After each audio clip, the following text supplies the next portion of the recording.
Psalms 91, 4, 6.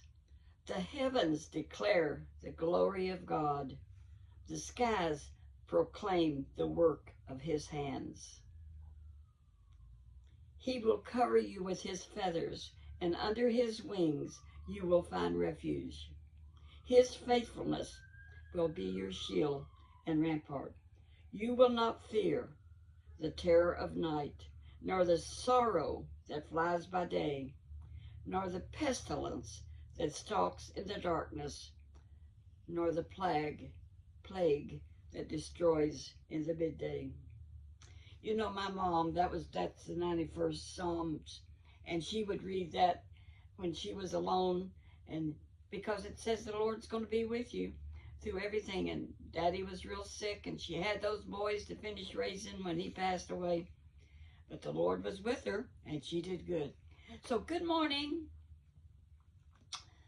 I was talking to James this morning on the way to the Y and around things we had to do, and I was telling him about the time that Buddy and I, when Kim was a baby, he got fired from the best job he ever had while we was married. And there we were, up the creek without a paddle. So what were we going to do? Well, we had saved some money because we always saved money. Honey, you got to always have a backlog. And I learned that a long time ago. So we met this man. Now, it was a donut job that he got fired from, and he was good in donuts and bakery stuff. So Kim was just a baby, about 8, 10 months old. And he decided that this man had this donut truck that already had racks in it, and you could put donuts on it. Trays, they come in a tray, and boxes. So he says, you know, and he wasn't angry with the man that let him go, because he had to let him go. They didn't need him anymore. He had other help. So we decided to start a donut route. Buddy did. And the way he started it was, well, first thing we bought this van from the man we knew, and the van cost $300. Now this was back, Kim was born, well, she's 65 years old now, so I don't know how long that's been, probably 61 or so. I don't know, I'm not good at numbers, but she was just a baby.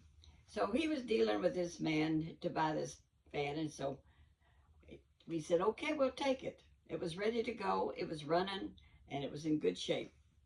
So he delivered it over, and he says, you know, I really want $350 instead of $300. I said, no way, you got to keep your word. He said, well, I just, you know, it's really worth $350. I said, it may be, but that's not what we agreed on, and I can only afford to give you $300 like we agreed, cash. Here it is. He grabbed it. He said, I believe I'll just take that. So he had the papers, and he signed them over. And you know what Buddy did? He started going to he went over the river in Louisville to the West End, which is mostly, and it may still be, I don't know, I think it is, black people and the colored folks. We're from the South, and that's what we called them, and they're wonderful people and very easy to get along with. So he went over on the West End, and back then they had mom and pop stores every couple of 3 blocks. And so the way he built his business, we had enough money that we could buy enough donuts to get started. So he filled up his donut truck with boxes of donuts, you know, 2 and 3 dozen, whatever. And he went to those little stores, and he says, can I start bringing you donuts every day? And you sell them, and if you don't sell them, you don't make no money. And they worked it out, and a lot of them said yes. So he worked him up a good donut route. And he would go back the next day, take fresh donuts, and pick up the stale and put them in a sack, because them you can't, the next day they're stale. You can't sell them. People don't buy them. They buy them while they're fresh, and they are delicious when they're fresh. So he made him a route. So Kim and I would get bored. So I would take Kim with me, and she was still on the bottle, and we would drive from store to store. And that's how I learned the west end of Louisville a whole lot. So we went into the donut business. And Kim, I'd carry her in my lap. There was no such thing as a place to put your kid while you're traveling. So she was in my lap. And it would come lunchtime. And some of those places would have like bologna sandwiches or different cheese, ham sandwiches for very reasonable. And they had a counter where what kind of sandwich you want, and it was reasonable. So, and they also had, one of them did, they fried fish, catfish. It's right on the Louisville. Louisville's right on the Ohio River, and the West End's close to it. And a lot of those folks, the black folks, fished the river and caught a lot of catfish. And they'd be about so long. Those catfish were not raised in a pond. They were raised in the Ohio River. So this one place cooked them every day. And they were like $1 or $2, I don't remember, very cheap. And I loved them. Now, Buddy would not eat fish. He would not touch fish at all. Tuna fish, no kind of fish. So he would buy me a fish and he'd give him a sandwich. And of course, Kim had her bottle. And we'd have lunch right there in the van. It was a van and with racks in it. And we'd just kind of eat as we was driving, you know. He'd eat his sandwich and you could get Cokes real reasonable out of the machine. And we'd have our Cokes and our sandwich. And I did that a lot of times. And I really liked it. My problem was, where am I going to use the bathroom? That was a challenge, but we always worked that out somehow or other. I've always had a bladder that didn't hold more than a cup, but we worked that out. And of course, Kim was in diapers, and Buddy had a bladder like a gallon bucket, so he didn't have to go too much, but those stores were good, and if you really had to use the restroom, you could. So we did that for a long time, and you know, it got so good that, I mean, it really paid off.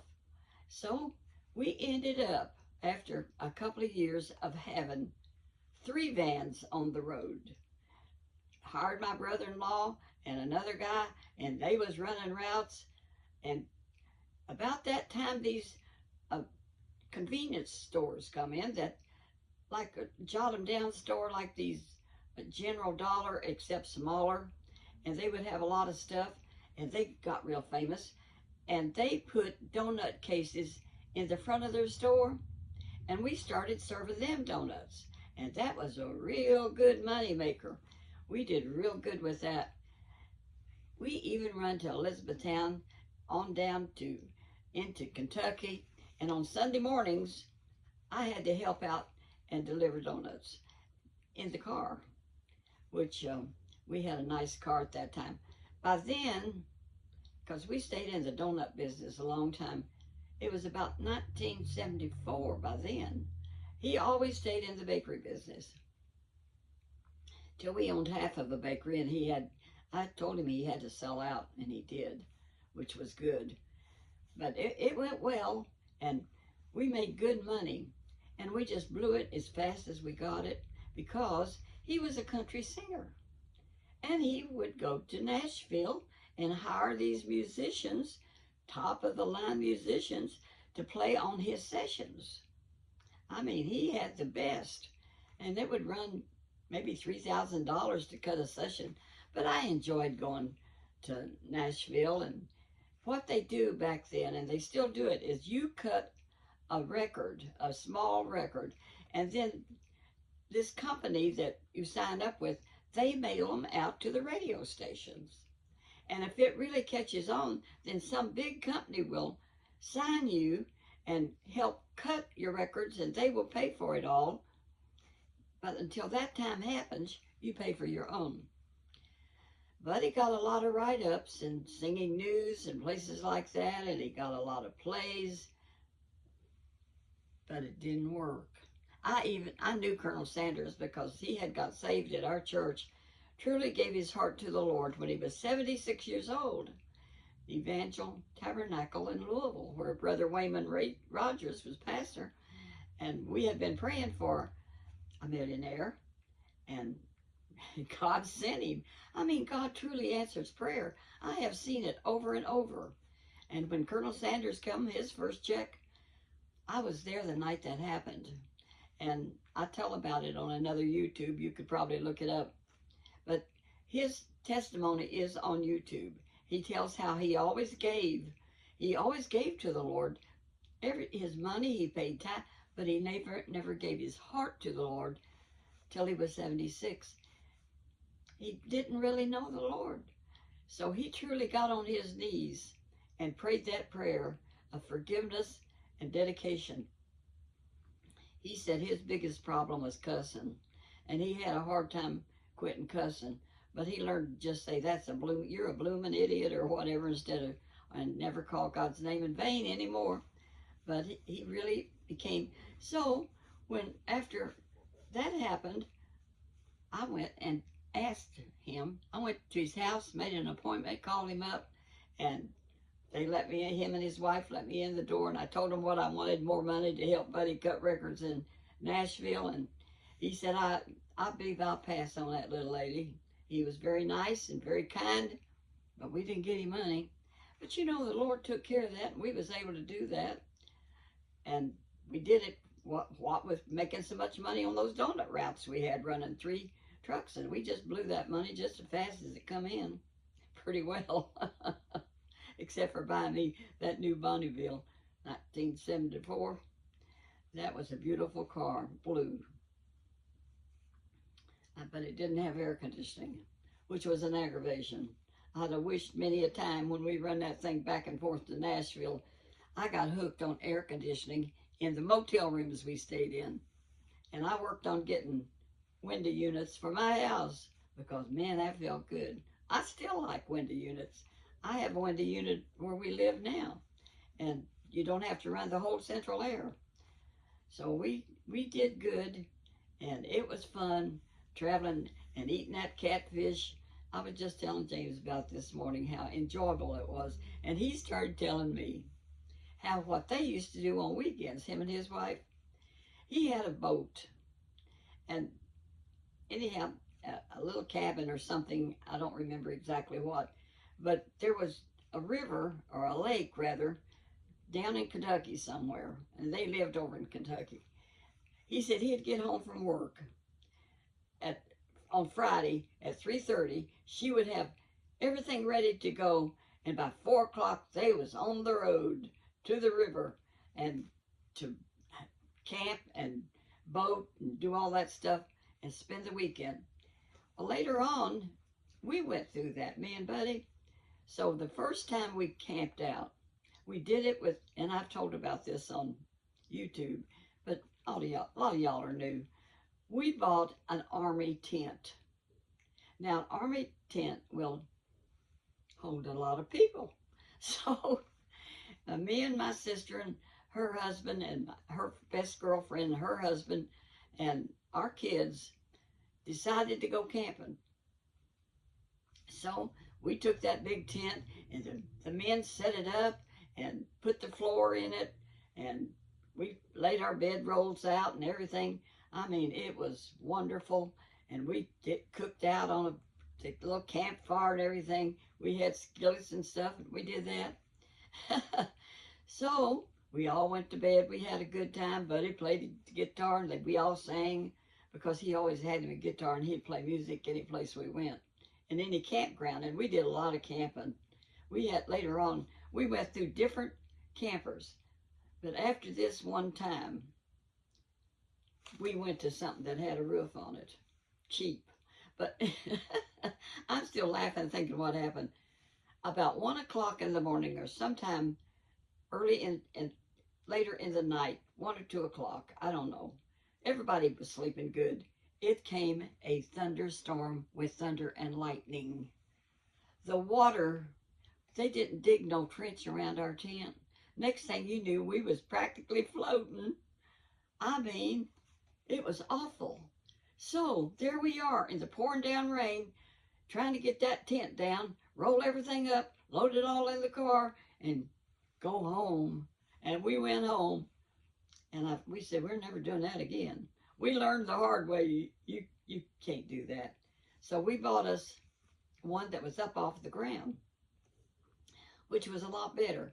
And it was one of those that it was peaked, and you could fold it up, and then you could sleep 5 people, kids and husband, wife, and had a little stove and a little refrigerator. And that's what we did next. And we used it for several years. And we'd go down on the river with Phyllis and Stanley, my sister and her husband. They had a boat. And they would water ski. I was afraid of water, so I would never water ski. No way in this world would I water ski.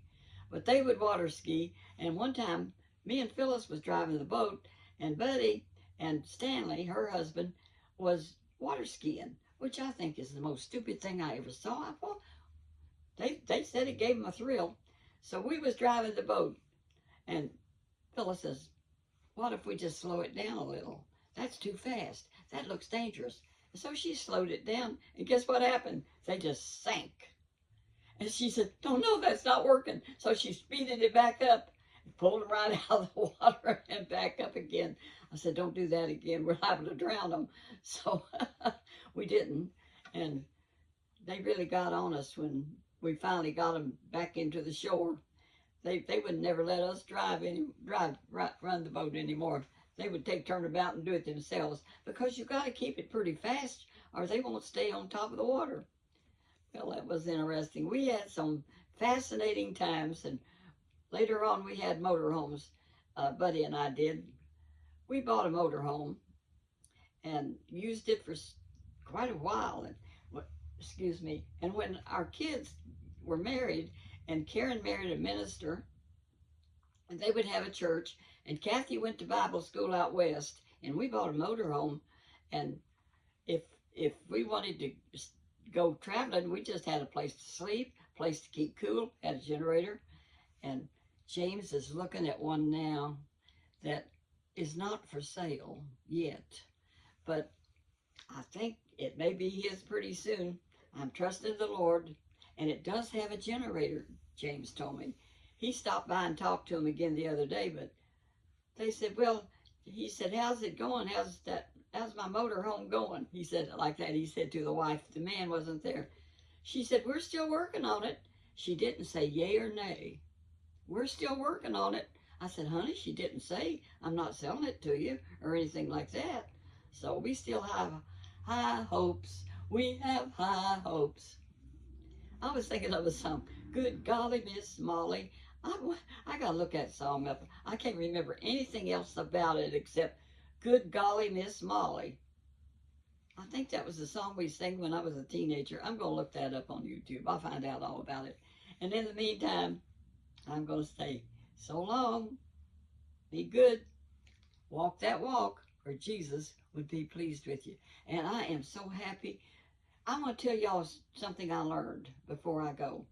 I learned that if you turn your iPad and your phone on airplane mode, then you can download real fast, because all those other apps are not working then.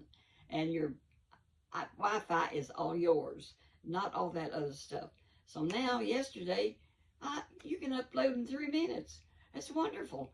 But if all those other apps are back there, that's on your iPad and your iPhone, it slows it down. So I just put it on airplane mode, and it cuts all them others out, and it works like a charm. And I said, Lord, thank you for letting me learn that.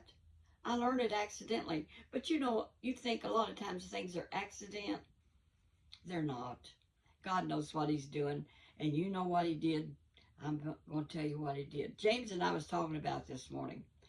We have a breezeway at his house, and all 4 cats live over there. Well, that little baby girl just has been worrying me to death and not getting good sleep, because she wants to be right here. And when I turn over, quite a bit, and I get up and potty a couple of times a night, which is right by my bed. I'm 91. It's a blessing. I don't have to run all down the hallway and maybe fall in the floor, trip over my own feet. But this really happened. So one night, they just went out.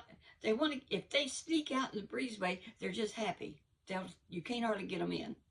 So one night, as we was going to bed, I mean, Big Tom, and now Mama Cat, she don't go in there, busy, the older cat. But Big Tom and the two little ones just went out in the breezeway, and they didn't want to come back. So we shut the door. We just shut the door on the breezeway. And we went to bed. And we couldn't hear them beating on the door. You know, like if we just shut our door and leave them out in the house, they want in our bedroom, and they won't let you go to sleep. So the next night, I said, honey, you reckon they want to go to the breezeway again and sleep? So it got about bedtime, and I went and opened the breezeway door. Lickety-split. There they went. And even Big Tom, he picked him a corner to sleep in. And they just went to bed, and they didn't start scratching them. So I put a kitty litter box out there and some feed and water. And you know the Lord did that. I told James, I said, you know, honey, God did that. We didn't train them. God did it. He said, that is so unusual. I said, well, I give the Lord the credit for that because, you know, if you pick, they don't want, you can't hardly move them around. So, and yesterday, here I go, I should have hushed. But being I didn't, I'm going to tell you the rest of what happened. Now, my little girl cat, my little girl, I call her baby girl, with the white tippy tail, she don't want to go outside. But Big Tom goes outside here at our new house in town, that 2 years now we've been there, and he don't get off the property. It's a pretty good piece, big yard, trees, grass, interesting birds, squirrels, very interesting. He don't get off of it. But we had let little James's, one that loves James, go out a couple of times and just watch her. And she just stays where Big Tom is, follows him around, stays with him. And now she wants to go out every time the door opens. Well, we don't let her. I let her out if I can stay out there with her. Well, yesterday I couldn't, but it was time for Big Tom to come in for supper about 5 o'clock. So I opened the door this much. What, 4 inches? That cat slithered. We call her Sweetie, number 2. Sweetie was out that door like a snake. I mean, talk about fast.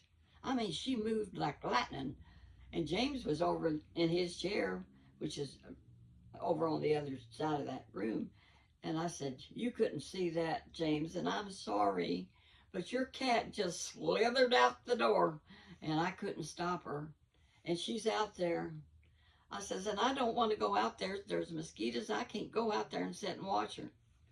He said, I'll let her alone. He didn't want to get up and go sit out there with her either. He was into a Western movie, I think. And I read while he watches Western movies a lot of times. I don't listen to them. I don't like them that well. So anyway, I got doing some other stuff, and I forgot all about her. Big Tom was out. And of course, she was with him last time I checked on her. So I was doing some other things. I'm up and down a lot. I cannot sit still too long. So anyway, I was coming through the dining room, and that door is that back deck is on the back side of the house, and that door is open, and there's a glass screen door there. And I glanced at that door, and there she was, looking at me, wanting in. I opened the door and let her in. We had forgot about her. So we'll probably let her out again. And she didn't run away. She just stayed right there. But Big Tom didn't want to come in, so he stayed out. James says, that's so strange. But I said, honey, I think the Lord is the one that led them to love that so much that they want to spend the night there. And last night, when I opened the door, my little girl ran right on through. And Big Tom was already in his bed, but, by 8 o'clock. So, thank you, Lord, for your many blessings. He just goes before us and makes those crooked places straight, and got that cat out of my bed. Well, both of them, because where one goes, the other one goes. Those sisters, except mine don't want to go outside, and I'm glad about that. All right, I'll talk to you later. Who knows what's going to happen next? I've got so many things. I had to go out to Floyd Novice this morning and sign for my home insurance. And so I had a good time talking to them girls that work in the insurance office. And that one I had got, she said, you know, I subscribed to you on YouTube. She said, because I told her when I tell everybody, I'm not shy. And you know, that's not proud of me. I want y'all to know that it's a ministry. I'm talking, it's just, I live with the Holy Spirit and the Lord walking with me wherever I go. And the more that sign up, the more I can tell them about Jesus and how he loves them. Y'all understand that, don't you? I didn't know this was going to be a ministry, honey, but it is. And he walks and he talks with me. And he tells me I am his own, just like that song. And he tells you the same thing. You know, he made us because he loved us. He invented man and woman to enjoy them. And he would, you know, when Adam and Eve was in the garden, he would come down of the evening and talk with them and visit with them. And he still wants to visit with you. He still wants you to talk to him. And I told that little girl this morning, I said, honey, you know, God is really good. But in this life, you are going to have trouble. You are going to have tribulation. That Satan is out to get you, but the Lord gets you through it. And I told him, I said, so I just keep telling. They say, what do you talk about on YouTube anyway? I said, well, about my life and all the things that go on and how the Lord helps us and takes care of us and how he'll take care of y'all if you'll just pray that sinner's prayer and say, forgive me, Lord, be the Lord of my life, and really truly give your heart to Jesus. Life will change. So God bless you. I am a motor mouth today. Heavens to Murgatroyd. Shut up, Grandma Lois. I look at myself here and I say, that's what I turned into when I was a pretty little girl. I always tried to be neat and attractive. Even when I was a little girl, I would primp and put ribbons in my hair. And I see a lot of little girls doing that today. So some of us are preppers. So I'll talk to you later. I really, truly am done for today. Talk to you later. Bye-bye. Love you.